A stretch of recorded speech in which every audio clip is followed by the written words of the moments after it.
பல்லாண்டு வாழ்க அப்படின்னா எப்படி இருக்கும்? எப்படி இருக்கும்?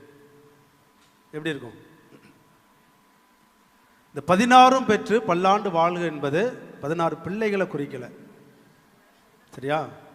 16 பிள்ளைகளை பெற்று பல்லாண்டு வாழணும் அப்படின்னு சொல்றதில்ல. மாறாக 16 பண்புகளை சுட்டி காட்டுகின்றது. 16 ஆசீர்வாதங்களை கல்யாணம் செய்கின்ற தம்பதியர் பெற்றுக்கொண்டு குடும்ப வாழ்க்கையை வாழ வேண்டும் என்று சொல்லப்படுகிறது.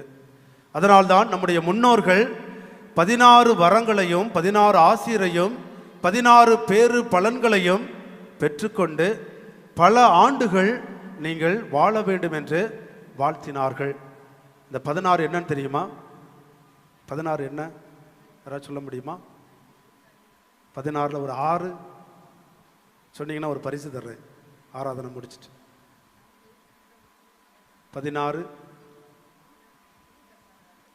16ல் முதல்ல செல்வம், சொத்து. நீங்கள் நிறைய செல்வங்களை பெற்று மகிழ்ச்சியோடு வாழ வேண்டும். இரண்டாவதாக அழகு. உங்களுடைய குடும்ப வாழ்க்கை என்பது அழகுமிக்க வாழ்க்கையாக இருக்க வேண்டும். அழகு என்று சொல்லுகின்ற பொழுது உடல் அழகு கிடையாது. உடல் அழகு கிடையாது. இன்னைக்கு நம்ம உடல் அழகாக இருக்கணும்